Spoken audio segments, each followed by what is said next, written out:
Assalamualaikum warahmatullahi wabarakatuh. Alhamdulillahirabbil alamin wa bihi nasta'in wa ala umuri dunya waddin. Wassalatu wassalamu ala asyrafil anbiya'i wal mursalin sayyidina wa maulana Muhammadin wa ala alihi wa sahbihi ajmain. Amma ba'du. Teman-teman yang insyaallah dirahmati Allah, hari ini kita akan berbicara tentang berdoa. Kita pasti udah gak asing dengan yang namanya berdoa. Sesuai dengan yang diwahyukan dalam surat Al-Baqarah ayat 186, wa idza sa'alaka ibadi anni fa inni qarib ujibu da'watad da'i idza da'ani, yang artinya, dan apabila hambaku bertanya kepadamu Muhammad tentang aku, maka katakanlah, sesungguhnya aku adalah dekat dan aku mengabulkan permohonan apabila ia berdoa kepadaku. Nah, dari sini kita tahu bahwa Allah pasti akan mengabulkan doa kita. Ketika kita berdoa, ketika kita meminta, ketika kita memohon kepada Allah, Allah pasti mengabulkan doa kita. Tapi yang perlu kita tahu, Allah mengabulkan doa kita dengan 3 cara. Yang pertama, ketika kita berdoa, lalu Allah langsung kabulkan doa itu, seketika itu juga. Yang kedua, ketika kita berdoa, Allah tidak langsung mengabulkan doa itu. Allah menunda, kita harus berdoa lagi hingga Allah mengabulkannya di waktu yang tepat, di saat kita benar-benar butuh. Yang ketiga, Allah mengabulkan doa tersebut dengan hal lain, dengan apa yang lebih kita butuhkan, dengan apa yang lebih baik bagi kita.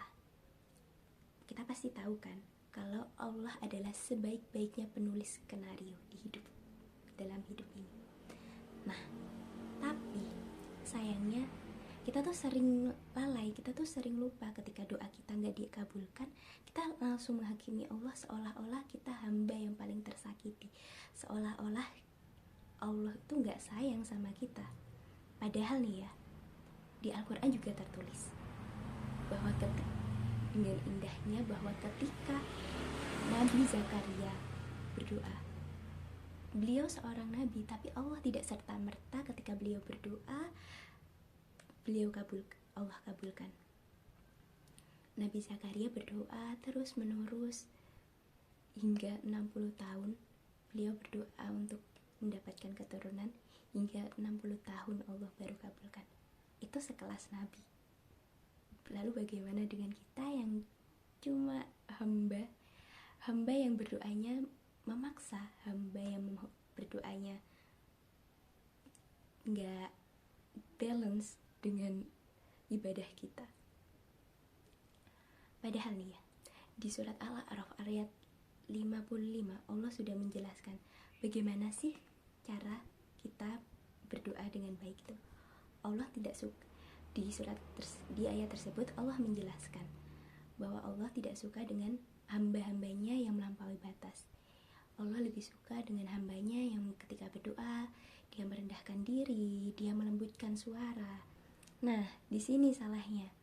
Kita sebagai hamba seringkali ketika berdoa kita itu memaksa.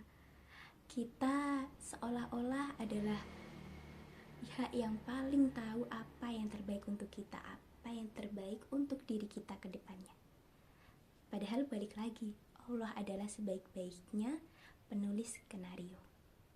Nah, dan ketika kita udah merasa lelah, kita merasa doa kita gak dikabulkan, kita jadi lalai. Kita lalai dalam berusaha, kita lalai dalam berdoa, kita lalai dalam beribadah. Padahal dalam surat Al-Baqarah ayat 186 tadi, Allah sudah menjanjikan bahwa barang siapa hambanya yang memohon, meminta, dan berdoa, maka doa itu pasti akan dikabulkan.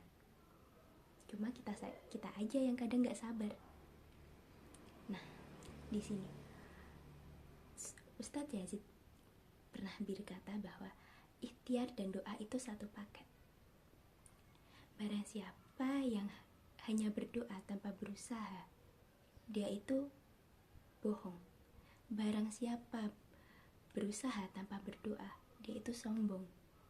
Dan barang siapa dia tidak berusaha dan tidak berdoa, maka dia hanya omong kosong. Sekian, semoga kita selalu diberi nikmat iman dan takwa untuk menjalani, dan juga diberi kenikmatan dalam berdoa. Undur makola wala tandur mankola. Wassalamualaikum warahmatullahi wabarakatuh.